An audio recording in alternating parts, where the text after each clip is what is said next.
Ribara Uwariraye. Iyi ni manda yawe gutegeka kwita. Ribara Uwariraye. Museveni icyo gihe yazanaga n'umurwanyi we witwaga Kahinda Tafire. Noneho yagera hakuno iwacu tukamushyira mu zacu muzana Kigali kugira ngo bonane na Habyarimana. Museveni akamuha la situation ku ntambara imeze Bugande basemurira. Intambara yari igeze ahantu hitwa Katonga River. Ribara Uwariraye. N'amafaza by'abagambo yavukiye Bugande n'iryo zina nibugane n'irya nkore. Haje ho revolution nitwo turahunze nanone ubwo nibwo yo ni round 2. Gereza urya itera ikibazo uwagiyemo atazi impamvu agiyemo ariko umuntu yagiyemo azi impamvu yagiyemo nta kibazo imutera. Ribara Uwariraye ni ikiganiro cya Radio Muri.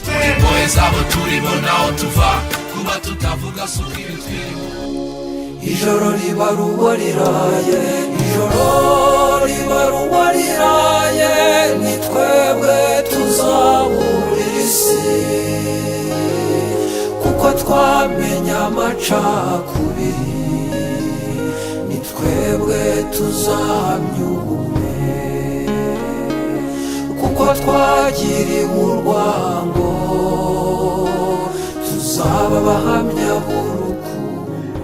Nongeye kubaha ikaze inshuti bakunze ikiganiro cyacu. Ikiganiro ni Ribara Uwariraye.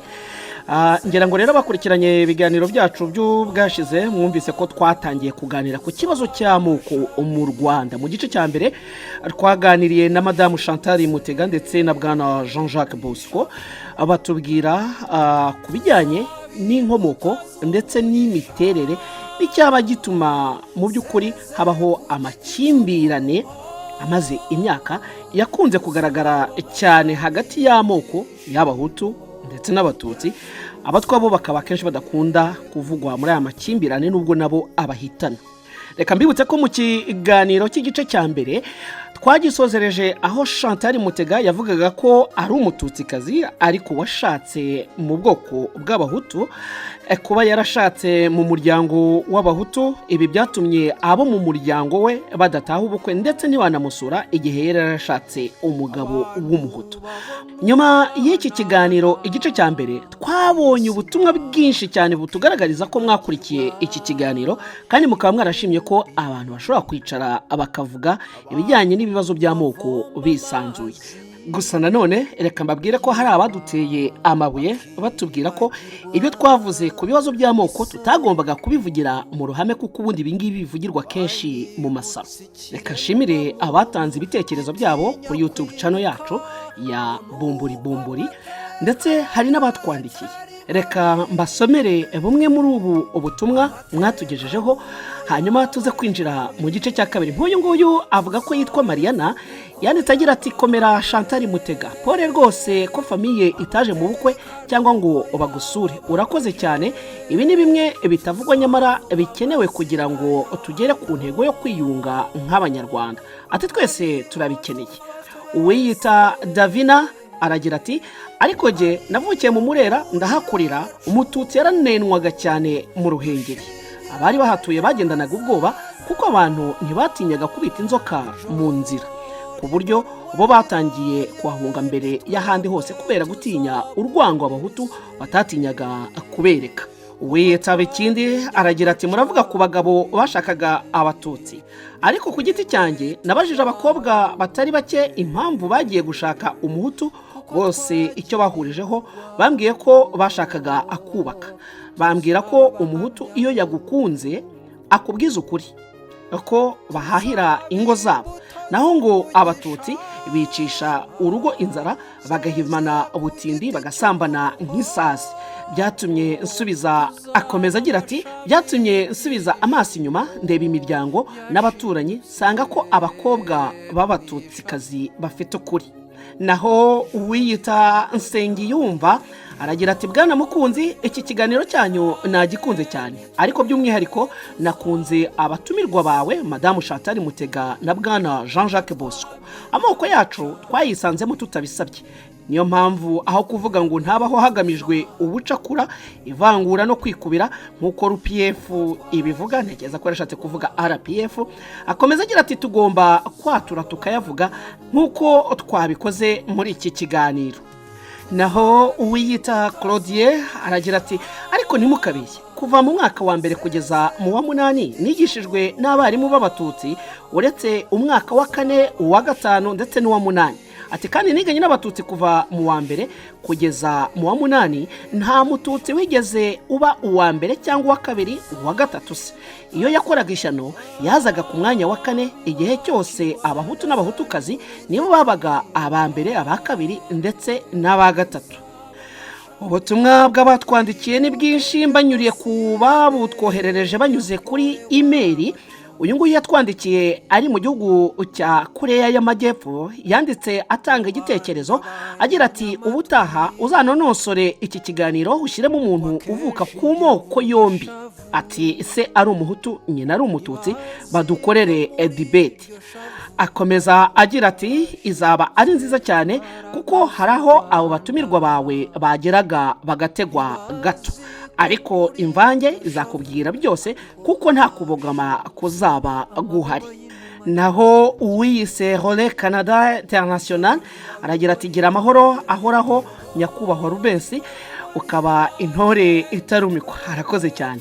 Ati ikiganiro na Chantal na JJ Bosco n'umusemburo upfutse, mukomerezaho ubuhozaho, nyuma n'abandi tuzabunganira uko bishoboka. Akarangiza agira ati Illuminatio Salus Populi. Uwitwa Sebitana yatwandikiye kuri email agira ati genda umututsi uturuka ahahoze hitwa Rwanda Urundi hepfo y'uruzi rw'Akanyaru, ati nkaba nkunda abantu bavuga ukuri bazi bahagarara ku maguru abiri. Ubutumwa twabonye ni bwinshi, ntabwo twabuvuga ngo tuburangize muri iki kiganiro, reka mbizeze ko tuzakora ibishoboka kugira ngo turusheho kunoza iki kiganiro. Nongere nisegure cyane kubatekereza ko iyo abantu mu kiganiro bavuze ngo abahutu cyangwa se abatutsi, bitavuga ko abo muri ubwo bwoko bose ariko baba bateye, ariko biba bivugwa cyane ko baba bateye gutyo. Ubwo rero waba yenda yaragize ipfunwe ry'uko baba baramuvuze bakavuga bati muri ubu bwoko bimeze gutya, ntabwo ntekereza ko byari ngombwa kugira ipfunwe, nubwo waba wibona muri izo nenge, nkaba ntekereza ko ari umwanya mwiza wo kuzikosora. Reka twinjire mu gice cya kabiri iki kiganiro cyacu, mbararikira no kuzakurikirana ibindi biganiro bizakurikira iki. Madamu Chantal Mutega arakomeza atubwira ukuntu yashakanye n'umugabo w'umuhutu bigatuma umuryango w'iwabo wo mu bwoko bw'abatutsi umuvaho ku buryo atigeze asurwa nabo. Reka rero nongere mpe ikaze abatumirwa bacu Madamu Chantal Mutega ndetse na Jean-Jacques Bosco muri iki kiganiro igice cya kabiri. Mbizeza ko no mu bindi biganiro tuzagerageza gutumira abandi nk'uko mwajya mubitanga mu bitekerezo kugira ngo ikiganiro cyacu gikomeze kugira imbaraga. Nk'uko mumaze kubimenyera, iki kiganiro mugitegurirwa kandi mukakigezwaho nanjye mukunzi Rubensi. Ni Ribara Uwariraye. Tumenye inkomoko y'amoko y'Abanyarwanda, imiterere ndetse n'ibyatumye aya moko agera ku makimbirane. Umuhutu iyo muri mwabaye inshuti muba muri inshuti ntacyo agwisha gute, ariko wamututse akenshi ugasanga iteka ari ikintu ku buryo doko n'abantu bajyaga no gukabya bakavuga ati sha ntabwo ndanywa nk'umuhutu, akava ntabwo ndanywa ari amatutsi, ashatse kuvuga amata. Wakora ikosa nk'iry'abana ati ugiye kuba inkumi, ukura nk'inkumi y'Ibuhutu ugakura uzi ko Ibuhutu hari ikintu kibi kiriho. Nta muhutukazi wigeze unyigisha, nta n'umuhutu wigeze unyigisha uretse muri university. Ese ubundi aya moko y'Abanyarwanda abaho? None bakavuga ko umuhutu yagombye kuba ari mugufiya kandi afite amazuru yenda tuvuge yagaye cyangwa se bwataraye nk'ayo yawe, nk'aya yanjye. Hari igitutsi kazi nzi kiri vraiment. Kukigira ku giti igitutsi kazi Chantal. Ushatse kuvuga ko icyo gitutsi kazi cyagombye kuba ari igihutu kazi? Ahubwo nge navuga ko yenda icyoretse igihugu nubwo yise na ivote, no kuvuga no bucucu cyangwa se ubugoryi bw'abahutu, noneho n'ubugome bw'abatutsi. Ntuzacikwe n'ibindi biganiro byibanda ku kibazo cy'amoko mu Rwanda. yenda ntabwo nshaka kujya muri leta zaheza ubuzima bwawe n'umugabo wawe ariko uwo mugabo niba nibeshye ubwo yenda yari yarize wabonaga ari umusore mwiza kubera iki cyo kintu cyazaga muri famille yari yarize ariko cyo kuvuga ngo umuhutu ariko niyo bandi bari barahungiye iyo za Uganda iyo za Congo bajyanye imaje ariko ukabona ari nka ranke ariko bajyanye n'ibyo babarakontaga n'iki umuhutu n'uwo hasi kubona ari umukobwa waba agiye mu mahutu yaba yagagiye hasi n'ahantu batashobora kujya kwegera ibyo ko rimwe hari uwo twigeze kujyana none baramunena neza atari iwacu muhira neza ariko muri famille cyane yaririyo barajugunya ikibatanga siporo umuntu badashobora kongera ibyo bintu bitashobora kongera kubaho umuntu yaririye ku isahani barayifata barayijugunya abantu bashaka bazabyumve kandi nabo bariho barashobora kubyumva kandi nabo bavuga ati twarayijugunye koko barabivuze Rubensi barayijugunye ko yaririyeho n'umuhutu donc ni ya mythe ariko abo ni abandi batari baragumye mu Rwanda ni bamwe bagiye muri 59 burya harimo aba extremiste bo bakabije ntabwo ari kimwe n'abatutsi basigaye mu Rwanda burya niyo mpamvu nabo baratandukanye burya urebye ibyo Chantal avuze ku byerekeranye ngo n'umuntu waje wabakarira ku isahani bakayijugunya iwacu mu Murera mu Ruhengeri mu iriya mu majyaruguru byabagaho ariko bikaba kubatwa umutwa iyo yazaga iwacu cyangwa se mu giterane cy'abahutu bamuhaga yenda mu gikombe cyo kunyweramo n'icyo bita inzuho cyangwa se ntibamuhaga agacuma ko ntihagasomaho cyangwa bakamuha ibiryo niba batamuhaye mu mwenda we cyangwa se isahani ikintu bamuhereyeho cyose barangiza bakakijugunya cyangwa se bakacyoza ako kanya cyangwa bakakimuha ngo nakijyane kubera ko bakinyweremo urumva ko ni bya bindi bya societe y'abaprimitif no kuvuga iri mu icuraburindi aho umuntu yakuri hejuru yumva ko ibintu byawe byose ari bibi kujya kumera nk'inyamaswa n'abazungu barabigira ariko ubu kubera ko abagiye bazamuka hejuru bakajya mu bintu nakwita mbese byo gusirimuka bakabona ko n'umwirabura ashobora kuba umunyabwenge ashobora kuba president byababayeho yenda tuvuge yongeye kugeranya nk'abatutsi bo mu Rwanda n'abatutsi b'u Burundi nihonge mbibonera usanga mbere ya za 59 abahutu b'i Burundi n'abatutsi b'i Burundi ari uko bagaho mbere mu gihe cy'abami no mu gihe cy'ubutegetsi bwa mbere bw'abakoloni ntabwo bari bafite ikibazo nk'icyo mu Rwanda aho mu Rwanda abatutsi bari bafite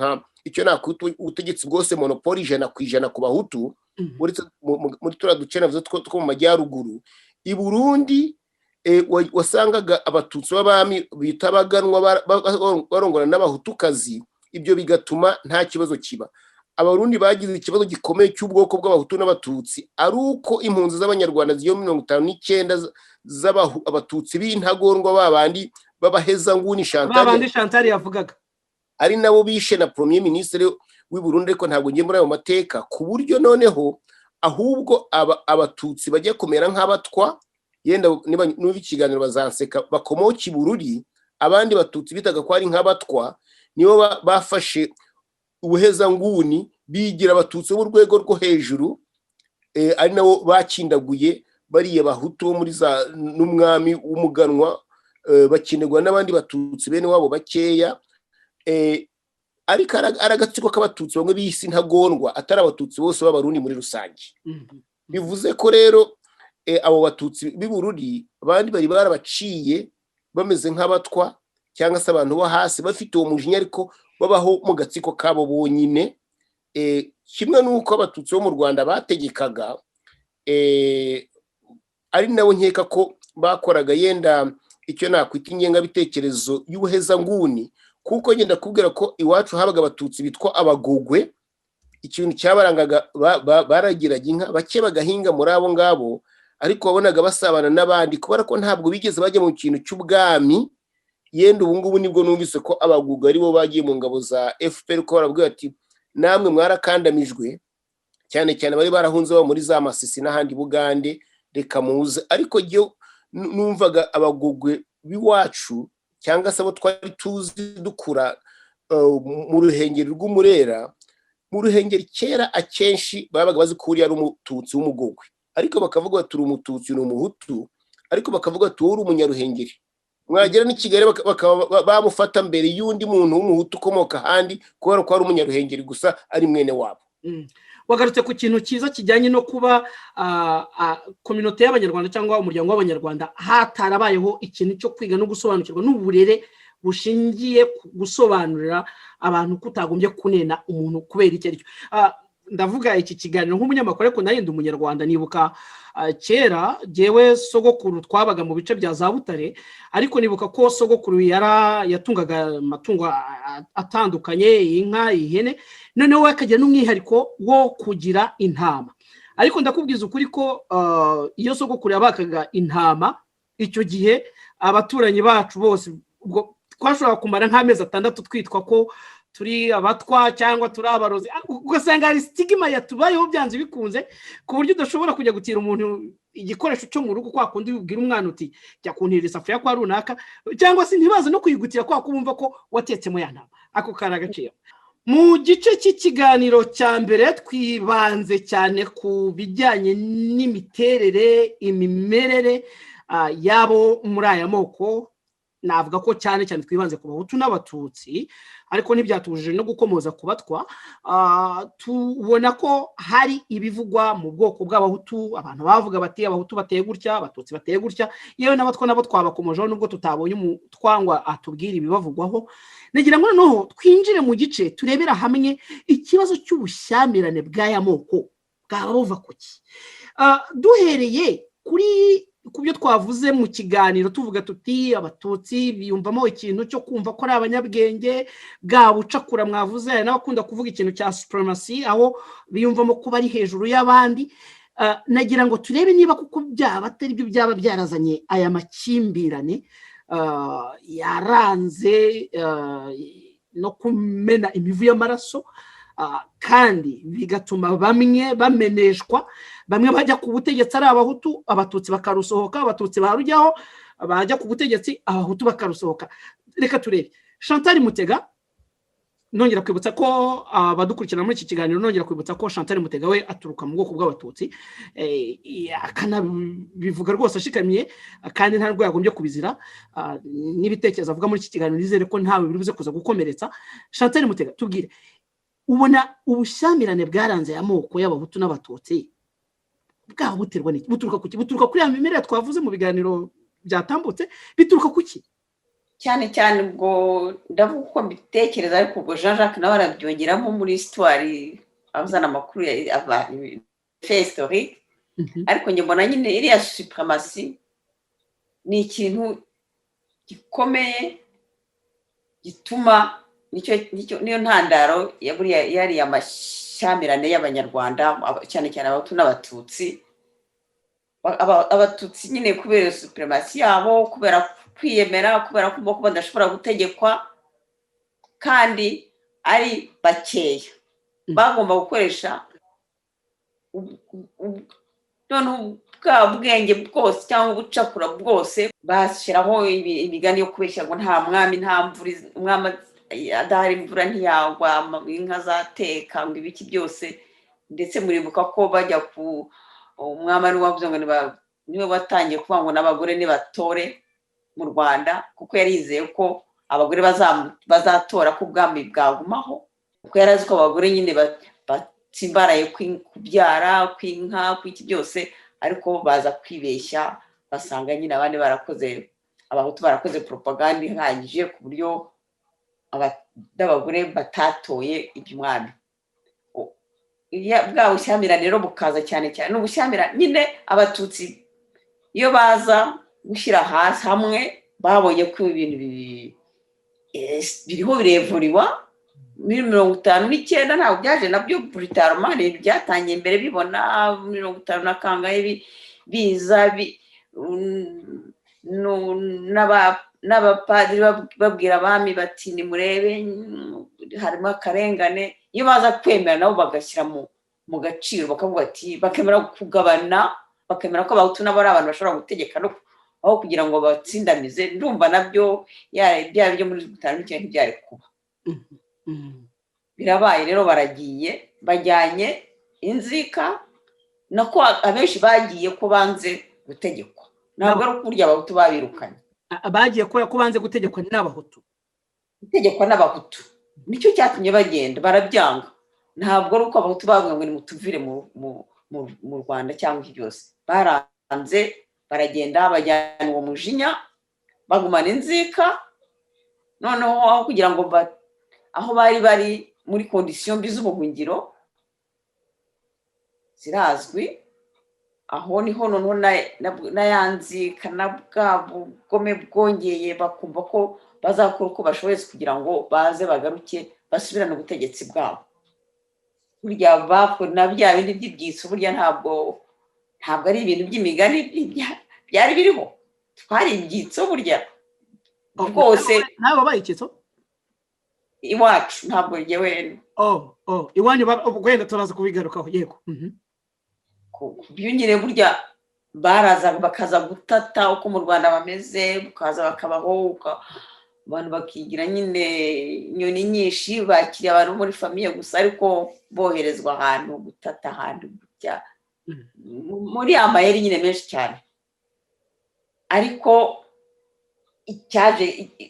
icyaje kuba kibi ni uko bageze aho nyine bakumva ko bagomba kuza gutera kandi imishyikirano yari igeze ahantu kure donc aho niho herekana ko batashakaga kumvikana bashakaga bwa butegetsi bwabo babujijwe muri 1959 bwa butegetsi bwabo babujijwe nibwo bashakaga ndetse no muri ya plan yo kugira ngo bagumane ubwo butegetsi burya no agatsiko ka FPR koya kashakaga kugumana bari bazi neza ibyo bashaka kugeraho ko abandi bakaza mu Kigali cyo kurwana gusa ariko abandi bari bazi ko baje gufata ubutegetsi batazabuvaho bazakora uko bashoboye kose kugira ngo abahutu basigare ari minority icyo rero nicyo cyatumye baza baguma aho ngaho niyo marorerwa yabayeho kuva muri 1990 akiriho kugeza n'ubu ubwo yenda mbere gato ya 1990 tunibutse abantu ko ibitero by'inyenzi byo muri 1963 nabyo byari ibyabo bantu bo muri 1959 bashaka kugaruka gufata ubutegetsi bwabo nakunganiraga rwose bivuze neza ntabwo bigeze basiporota ko bashobora kuza bagategekwa n'abahutu abahutu bagomba kubakorera kandi n'ubu murayibonye mu Rwanda ko ari abahutu nta muhutu ufite ijambo buriya naho navugaga sinzi niba baragaruka ku bantu bavugaga ko mu gihe cy'abahutu ngo abatutsi bari bakandamijwe twari dukandamijwe kuko ariko umututsi waba ufite akazi kagaragara poste ahantu yabaga yubashywe n'akazi kakubahwa nta muntu wo hasi waza kumuvugiramo kandi n'umututsi waba ufite umuhutu umukosiyona wenda mu bucuruzi bwe mu ki byose nawe yabaga yifashe neza nta muntu waza kumuvogera no mu mashuri umututsi wagiraga nyine abamukosiyona nabo akagenda kwiga nawe yariga kandi ndabibutsa ko abatutsi ari nk'abantu bene bacu bavuga ngo batubujije kwiga bagize gutenge nkababwira nti mujye mwibuka ko hari ikibazo cy'amashuri none se abahutu bose barize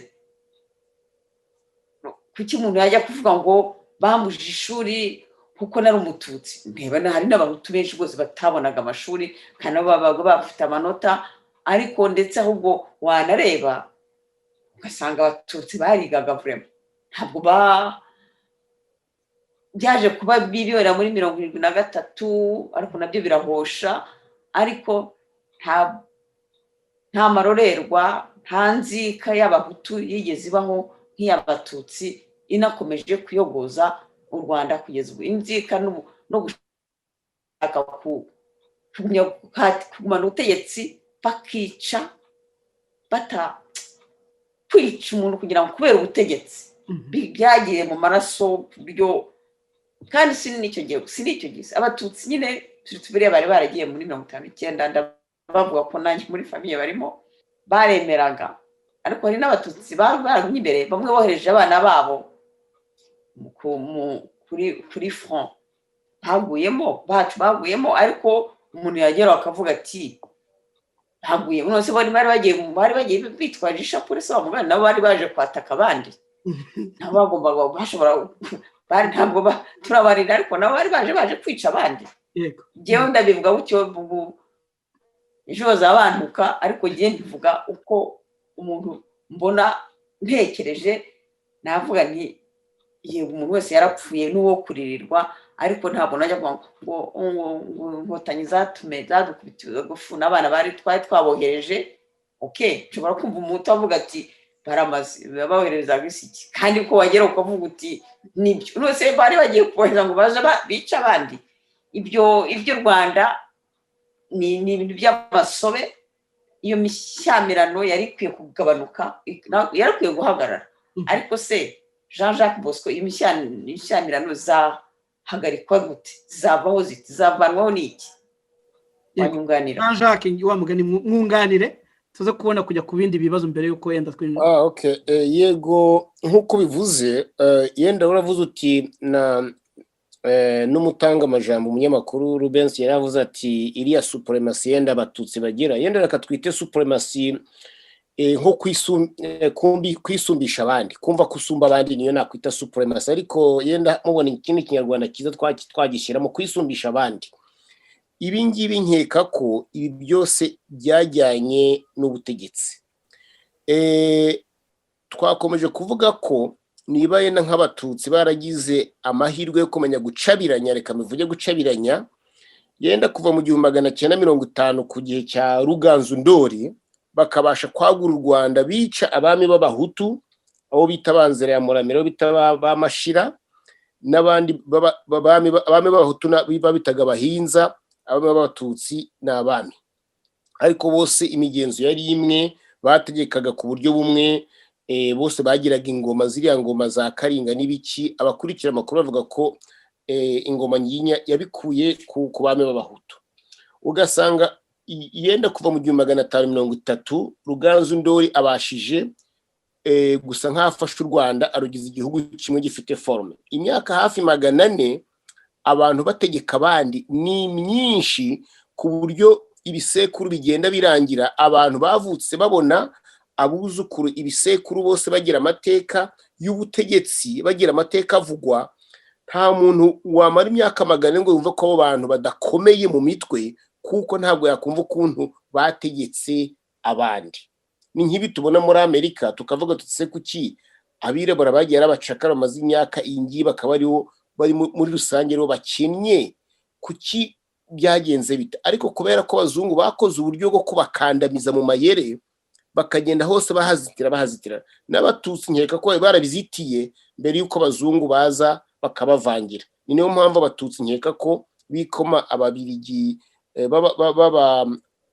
abakoro n'abakira bagashaka buhaki kuko nibo bakwe nk'amata mu ntoki yenda bagenda bafungura n'isi kagenda ifunguka urumva ko icyo kintu noneho icyo kintu cyazambye nabi 59 ari uko babantu bavutse ku bantu bategetse imyaka 400 bategeka abandi babuze ubutegetsi kandi babubura nabi bidaciyemo yena mu buryo kumvikana ari uko batsinzwe navuga batsinzwe ku ngufu batwikiwe birukanywe iyo ufite ubutegetsi ubura amatungo ubura ubutunzi wari ufite ukabura igihugu ukabura yenda n'ibyubahiro cyane abagiye nta kuntu bari kubura ubutegetsi babura ibyubahiro n'icyo kintu cyo mu mutwe cyo kumva ko bategeze igihe kirekire no kubura ubwami byose bigahinduka uwo mujinya warabaye abo bantu rero yenda tuvugiye ko FPR itera bamwe barimwo arabajyanama bayo kandi niho abana bo muri urubyiruko rwo muri FPR rwakuye ibyo bitekerezo bibi cyane ko ibihugu babagamwe bari impunzi bari barababaye ntabwo rero bigeze bahinduka mu mutwe abo ngabo bakoye ibitekerezo kubabwira rero ngo twicaga abantu kera n'ubu dushobora kubica niko turabigenza. Turabona igihugu abantu barwanaga batareba inyuma, icyakoze bagira n'amahirwe babona ubutegetsi babugezeho rero nge ndakeka ko nabo ubwabo bagiye baryana ubwabo bakicana n'abandi ko byari byemewe. Ubu ngubu rero nge mvugishije ukuri ntabwo mbona ukuntu ibyo bintu bizahinduka, kuko abo bantu mu mitwe yabo, nge nize criminology, no kuvuga ibyaha by'ubugome n'abagome nuko umuntu agira uburakari, kubera narabisobanuye mu magambo menshi. Abo bantu mu mitwe yabo ntabwo bumva ko igihugu kigomba kubaho kubera ubutegetsi bujyanye na demokarasi, bujyanye no kubahana. Bumva ko uko babufashe ku ngufu niyo bapfa isi yabarangiriraho nuko bimeze. Nge nkaba nkeka ko ibintu bizagenda bihinduka kubera icyo nakwita generation tubyite yenda urubyiruko nirwo ruzahindura ibintu. Abantu batekereza ko yenda mu myaka 10, 20 u Rwanda ruzahinduka rukagira abantu bakumvikana, bizaterwa n'abana bashya ubu ngubu bumva imyumvire itari yo ngiyo, kumva ko umuhutu ari umuntu umeze kuri ubu buryo, umututsi ari umuntu umeze kuri ubu buryo, kuko bo ntabwo bafite iyo myumvire. Twavuze ko uburere buruta ubuvuke.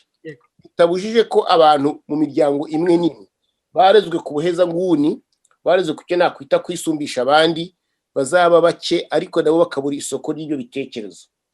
Nko gutanga urugero tuvuze nko kubyo kwisumbi yenda kuri supremacy, kwisumbisha abandi. Navuze ko mu majyepfo mu Murera mu Ruhengeri ntabwo twagize abatutsi benshi, nta nubwo abantu bamenye ubuhake nka mu majyepfo.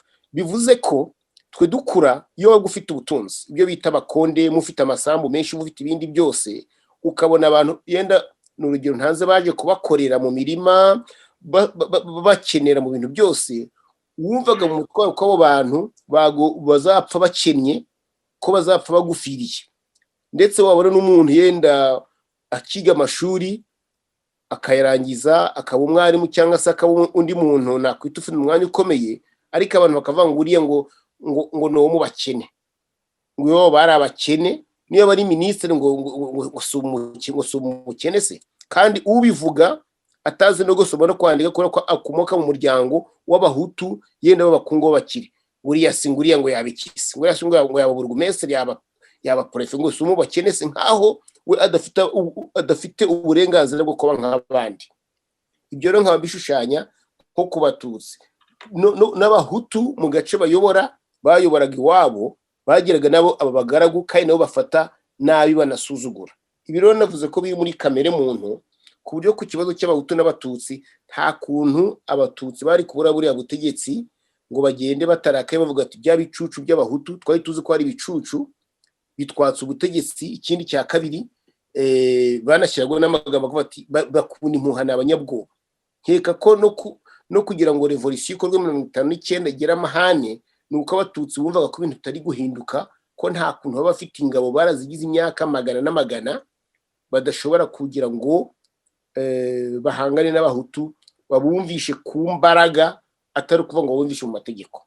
Icyo rero cyarakomeje kiradukurikira ku buryo abo bantu b'abatutsi b'abaheza nguni bagiye hanze yenda bakabaho nabi, ubuheza nguni bwarushijeho kuba bubi.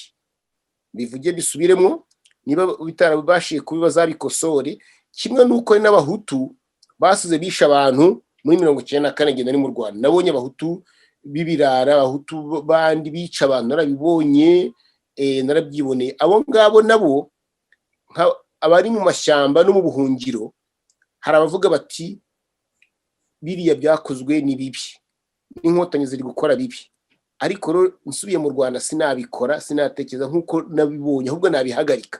Hari n'abavuga bati sha uwatugezayo imyaka 20 tumaze mu mashyamba, imvura itunyagira, twabarandura, kubera ko mu mutwe wabo ntabwo bigeze bongera gukura ngo barenge aho ngaho. Icyo ni ikibazo rero u Rwanda rugifite. Ufasha abanyarwanda bose bari hanze ukabateranya ukabashyira ahantu ukabaza ibyo batekereza, wasanga ikintu bagezeho bamwe muri bo ari ukugira ngo bafate abandi babarye babice. Icyabikiza rero nkeka ko ari uko abantu bagomba kugenda bavuga bati abanyarwanda b'abahutu n'abatutsi dore abari bo, amoko abaho nta no kuyakwepa, ahubwo ntibakeneye gukundana, ahubwo bakeneye kubana mu gihugu. Impamvu bivuze, umunyamakuru benseretse gukoresha ikinyamakuru, hari umugabo wajemwo ndakeka yitwa Jean Claude Nkubito, aravuga ngo rwose ngo abanyarwanda ngo bagomba gukundana ngo abahutu n'abatutsi. Iyo filozofi narayisetse gatoya, ndavuga nti bagomba gukundana, ibyo se ni peace and love, ni urukundo rwo mu kiriziya, ntabwo ariko bigenda. N'abazungu ahangaha, umushinwa nta nkunda, umuzungu nta nkunda, umuhinde nta nkunda, ariko ahubwo turabana, akanyubahira ibyo zana kubahana kurenza gukundana. We ni kubivuga rwose abantu bagomba kubahana, bakabana mu gihugu, bakabana hamwe. Twakunze kwibanda cyane ku bijyanye n'icyatumye ubu bushyamirane hagati y'amoko buba mu Rwanda, n'uyu munsi bikaba bikidukurikirana, ariko byagiye binagaragara cyane ko hagiye habaho itotezwa, abari ku butegetsi bagatoteza ku bataburiho. Duhere nko muri 1963 igihe hatangiraga kuba ibitero by'abitwaga inyenzi. Iri ni ijambo rikunda no kugaruka mu byabaye muri 1994, abantu bitwa inyenzi. Ariko icyo gihe iyo habaga habayeho ibyo bitero, wasangaga abitwa ko abatutsi bibasirwa n'abahutu, bakavuga bati babandi bene wanyu baragarutse. Ndagira ngo Madame Chantal Mutega tugaruke kuri iki kintu cy'itotezwa ryagiye rikorerwa abatutsi. Niba hari n'ingero wibuka yenda uzitubwire, turebe niba mu by'ukuri iryo totezwa ryaravaga kuri ibyo bibazo cyangwa hari ibindi byabaga bibyihishe inyuma. Hari ibyo waba wibuka ngo tunyuriremo tubwire, yenda turibuze guhana umwanya Jean Jacques atugana ku musozo. Itotezwa ryazaga kubera ibitero by'inyenzi, ndumva nta example nzi navuga. Icyo nzi uretse umukobwa w'inshuti yanjye ise nyine nawe bamwishe igihe ku bitero by'inyenzi kandi yicwa n'abaturanyi. Ibyo bintu byaramumaritse cyane, bituma kugeza n'ubu adashobora kureba, kumva ko hari n'abahutu bapfuye muri jenoside, kuko ari jenoside yakorewe abahutu, ntashobora kubyumva. Donc ntabwo ashoboye kwivura ngo akire, ngo abone ko abo bantu nyine nk'uko Jean Jacques abivuga, ati abo bantu bafite mu mutwe baba primitifu, babonaga inyenzi ziteye, abandi bakavuga ati bene wanyu bateye nibo baje batumye, kandi nabo barateraga, abo bicaga ntabwo bateraga batishe. N'abandi rero nabo bagakora reaction bakica.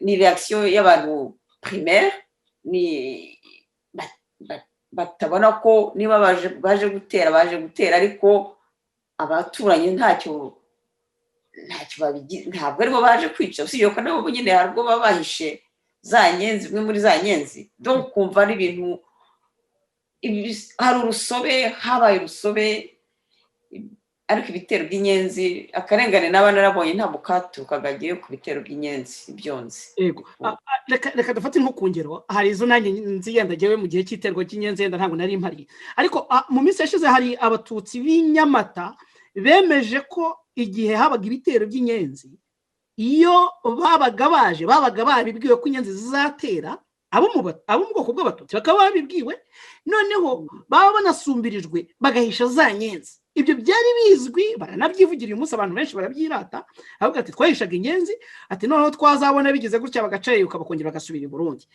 Iki kintu ntabwo ubona ko aricyo kimwe mu byatumye aho ubwoko bw'abahutu bibasira abatutsi, bakavuga bati muhisha inyenzi, muhisha abantu baza kutumaraho.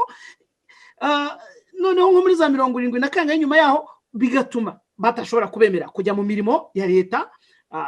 Ntabwo mvuga ko yenda ari ku batutsi bose, cyangwa se ugasanga abantu ntibabonaga amashuri uko bikwiye, ugasanga habaho kwitondera cyangwa se kumva ko abatutsi batagomba kubaha kwisanzura kubera ko n'ubundi batuma ibintu byongera kuba bibi. Aricyo wabivuga ibyo ngibyo? Nibyo ibyo rwose nabikonfirma kandi birumvikana. Bagumye kugira ya solidarite n'abatutsi basigaye imbere, ntibumve ko babana n'abahutu igihugu ari icyabo, aho kugira ngo wenda babe babwira babandi bati muze mu mahoro n'iki, ariko nabo basigaye bavuga ngo tugomba kuzongera gutegeka. Niho mwabo nyine abantu benshi bafashije abatutsi bari Rwigara abandi twese twarabafashije kugira ngo baze, ariko ikintu twibagirwaga nuko nabo imfashanyo bazigura bwo intwaro zari zo kwica abanyarwanda batumye tugira nubwo twacaga bakakureba nabi cyangwa bakugira ati babaga bapereshubwa perisa ntawazaga ku ibyawe, kandi murareba ko abacuruzi bari bakomeye n'abatutsi benshi ntawajya kuyababuza, aho kugira ko hari ikintu cya tolerance, ikintu cyo gufungura. Habyarimana rwose igihe n'icyo mukundira we ntabwo yari umuhezanguni rwose. Habyarimana yari tolerant.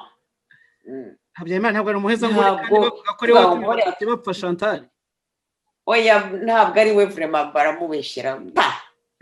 We nibyo nibyo politiki yo hejuru, ariko icyo njye mvuga akenshi nk'ubu iyo bavuga ngo hari umuntu watumiye kuri radiyo yawe avuga ngo dictateur ni dictateur, ngo hari abavuga ngo dictateur wanjye ni we mwiza kurusha uwanjye, ariko jyewe ndeba hari dictateur. Habyarimana ntabwo yagiye kwica abaturage basanzwe ngo abicishe inzara bashyize ku nkeke. Jyewe ndavuga mu dictateur nanjye ndiwe, wenda kuba ushobora kwica abantu bashaka kuza kuntwara poste yanjye, tuvuge turi muri dictature, abapolitisi bashaka kuza kugira abo n'abarangiza wenda ariko mu gihe cya dictature, ariko uwo mu dictateur ujya kwica abaturage akabahohotera akabicisha inzara akabakubita ubufuni akagira ati uwo ni shitani. Donc niho mvuga nti hari dictateur. Donc Habyarimana ni mumbwire simbizi ko yagiye kuvuga ngo bari abaturage ni mu babuze guhinga, ni mu basenyere, ni mu bigeze bibaho. Cyangwa kuba uvuga ko Habyarimana ibyo bitigeze biba bituruka kuri ya miterere n'imimerere y'abahutu, ko mwavuze ko nta bugome nta bucakura, aho n'ibyaba bifitanye isano Chantal. Aho bifitanye isano n'ubu ngiye muveba kubera amarorerwa yaje mu Rwanda, we yagizemo abahutu bagizemo uruhare rukomeye. Abahutu iyo naivete yabo kutagira service de renseignement ikomeye, ngimenye ko ariho babugarirwa, hariho abantu babo batanga renseignement kubera iki ni ya naivete y'abahutu. Nta bucakura Habyarimana yagize, nta bucakura akizera umuntu ngo namubwira aho kuvuga ati ni nawe ashyiraho double agent double yo kujya kureba kuneka n'abandi n'iki. Ibyo byarabuze kandi ni ikosa rikomeye kubona atarashoboye gukora renseignement ye ngo ibone ko inkotanyi ziriho zishaka gutera kandi zifite umugambi wo kumwica no zidashaka amahoro n'ubutegetsi, zidashaka ubutegetsi gusa kandi kuri pri iyo ariyo yose. Ibyo nibwo ya naivete y'abahutu batashoboye si nawe gusa Habyarimana gusa n'abari abahutu ngo muri parti zitangiye kuza bakicara bavuga ngo twese turi nimureke n'abari abazi bagire bate, nimureke baza ariko bamenye ko igihugu cyugarijwe, bamenye bavuga ibyo bavuga.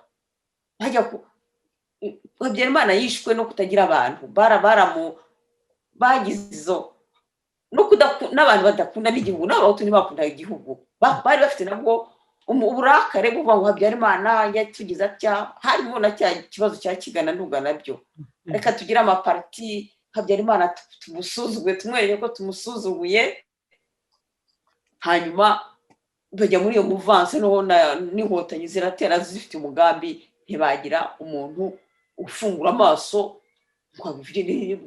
bw'abucucu bw'abahutu bw'abahutu nyine bw'abahutu badashobora kureba ko kumva ko igihugu ari ikintu bagomba guproteja, batagomba kwizera umuntu umubwira ikintu ngo icyizere nk'icyo gusa. Agomba gukurikirana akamenya kugira amavu n'amavuko, akamenya icyo umuntu atekereza mbese akamwicira umupangu uko niko umuntu ari reka ku musozi w'iki gice nsaba JJ Jean-Jacques Bosco akuze cyane ibyo Chantal Mutega akomoje avuga ati ya naivete yavuzwe y'abahutu niyo yatumye Habyarimana banayive ntihabeho service de renseignement inkotanyi zikaza zigafata igihugu kandi cyari kiri mu mahoro agaruka ku kintu kijyanye no kutagira bwa bucakura.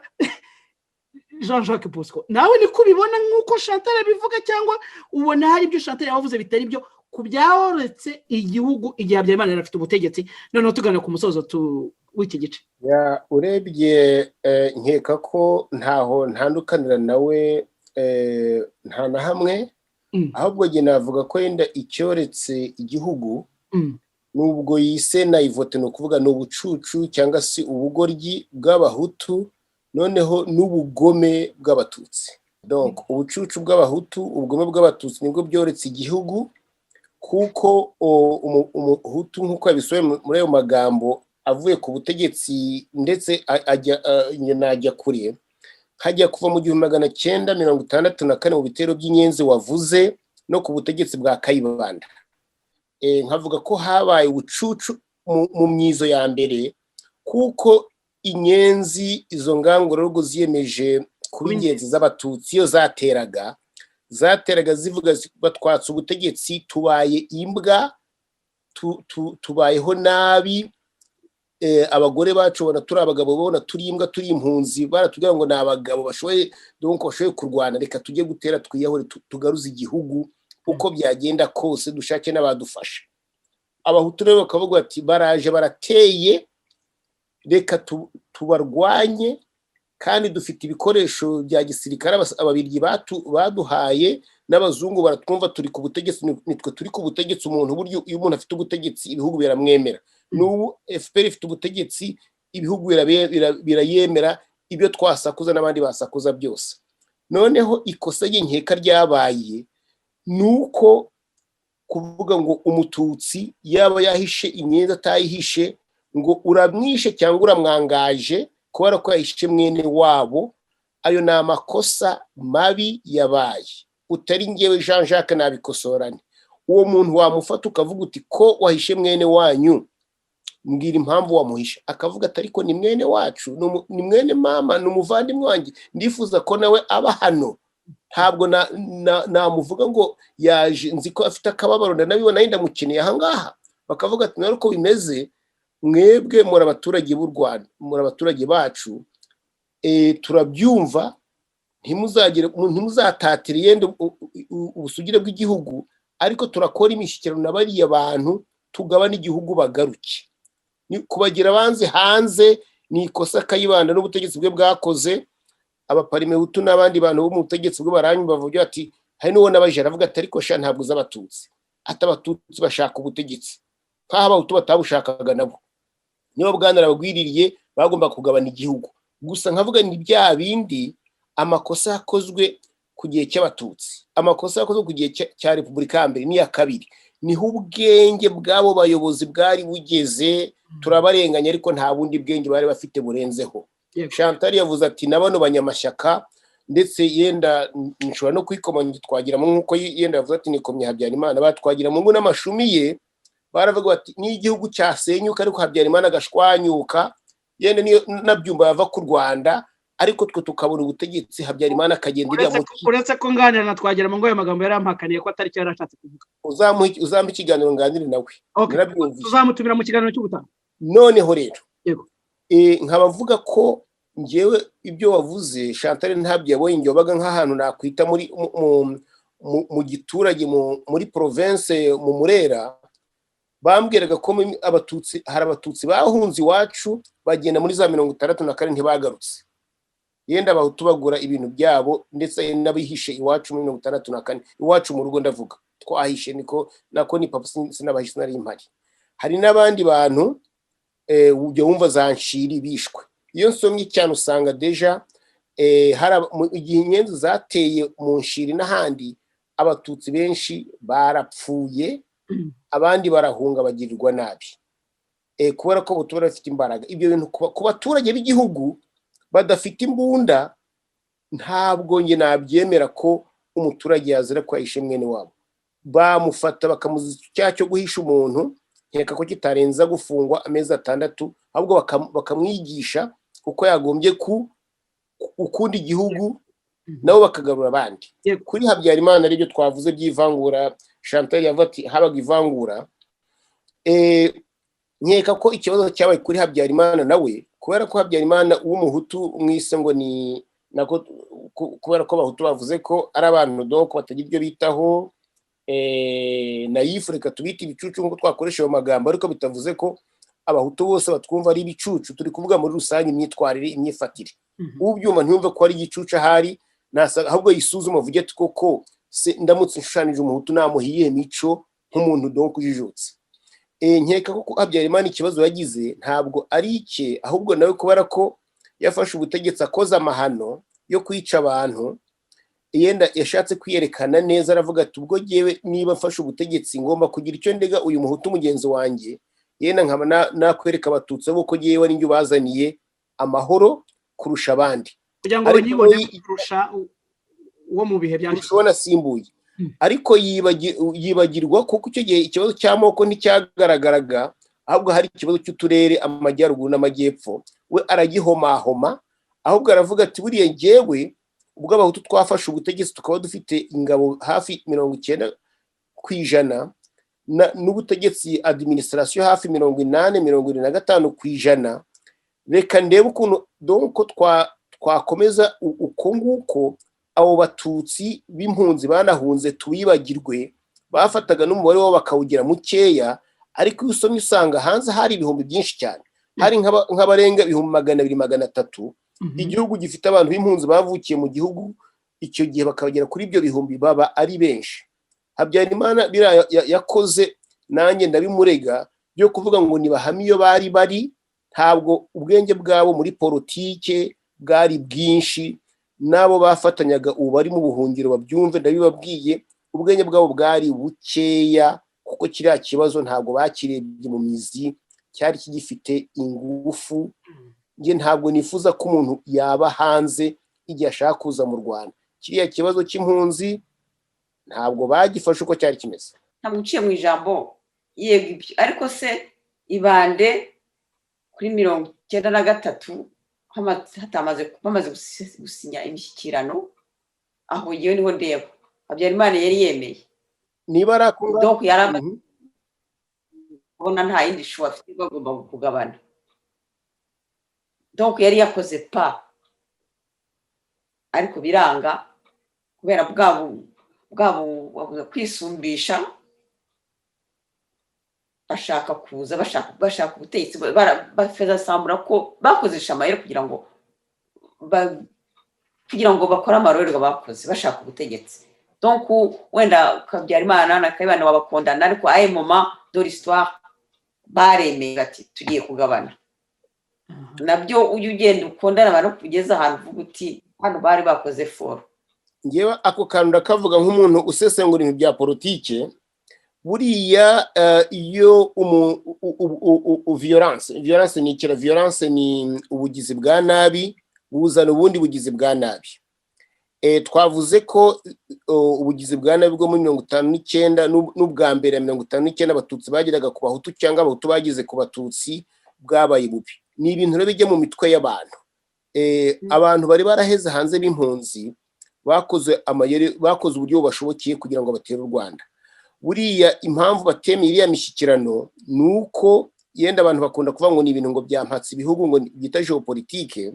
Nkeka ko batera baravuga bati ni tudafata ubutegetsi bwose tuzabugabana, ariko basanze uruhande barwana narwo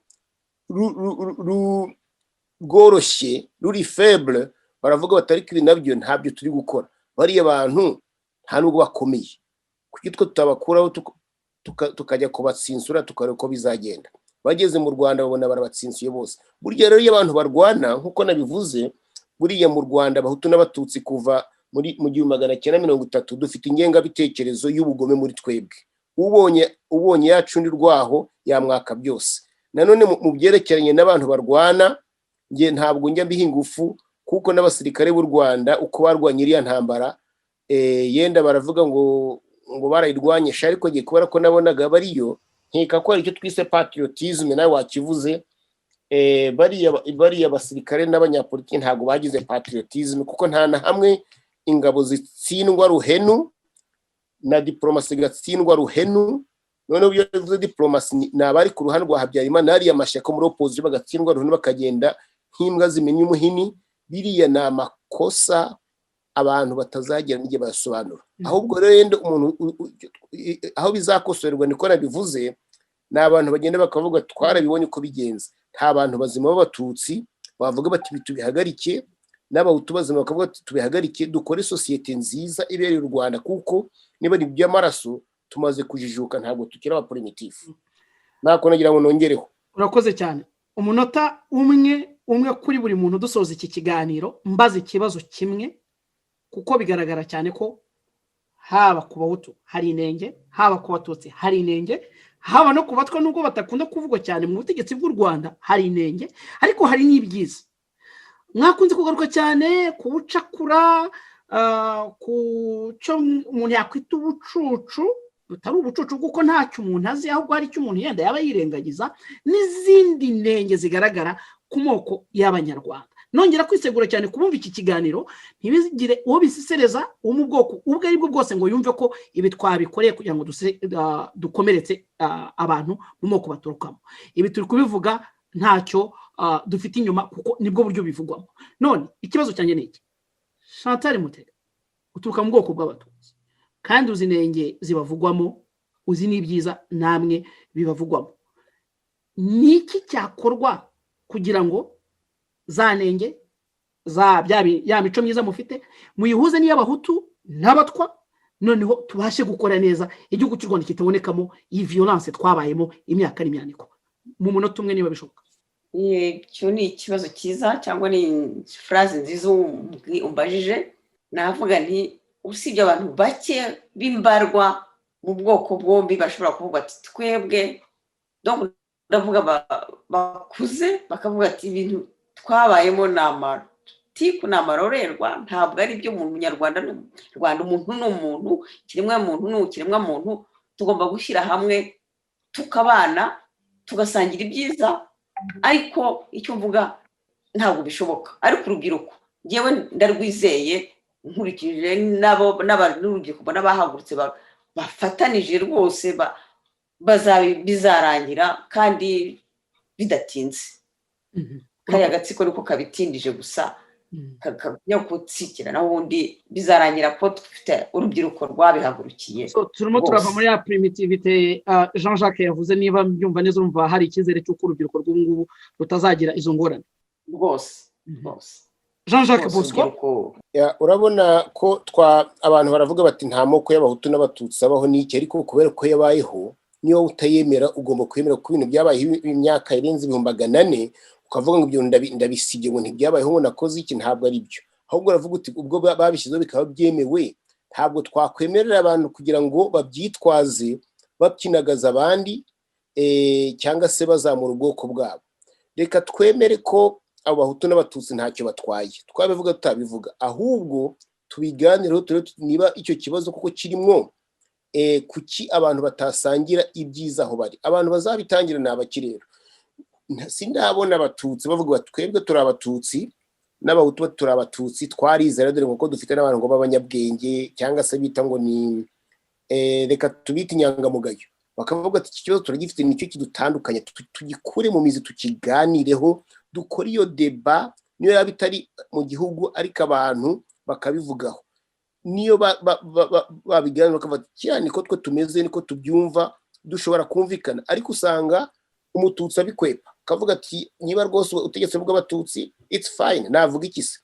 Umutu akavuga ati nanjye se navuga iki? Ubwo bazavuga ngo ndi umuhutu, bakavuga ngo ahago kiriya nacyo. Ibyo ngibyo abantu bagomba kugenda bemye bakemera ubwoko bwabo, ahubwo ikibazo bakakivuga uko cyakabaye, bakemera n'inenge zabo.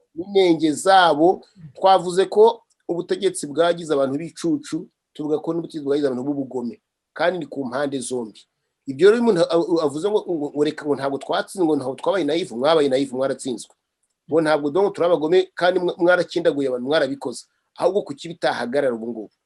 reka mbashimire Chantal Mutega mu gihugu cy'Ubudage wakoze cyane kubwo ikiganiro cy'uyu munsi twizera ko no mu biganiro by'ubutaha uzadufasha ku ngingo ngizi mwakoze cyane mwakoze kudutumira rwose nzaza JJ Bosco wari mu gihugu cya Canada nawe wakoze cyane kubwo iki kiganiro twizera ko nawe ubutaha uzaboneka mu zindi ngingo umunyamakuru Bensi wakoze kandi ndi tayari nzaboneka igihe muzanshakira cyose kanshimire n'abakurikiranye iki kiganiro dukomeze kubararikira gukomeza gukurikirana ibiganiro byacu kandi tubararikira n'iby'ubutaha ku ngingo zitandukanye Ribara Uwariraye iyi ni manda yawe gutegeka kwita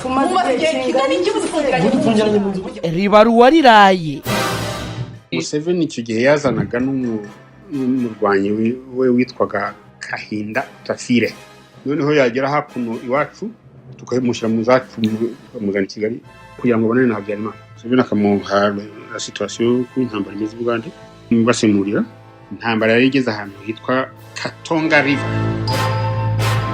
Ribara Uwariraye n'amafaza by'abagambo yavukiye Bugande n'iryo zina n'irya nkore haje udu revolution two turahuze nanone ubwo nibwo iyo ni round 2 gereza burya itera ikibazo uwagiyemo atazi impamvu agiyemo ariko umuntu yagiyemo azi impamvu yagiyemo nta kibazo imutera Ribara Uwariraye ni ikiganiro cya radiyo Rumuri boye zabo turibona aho tuva kuba tutavuga sukiri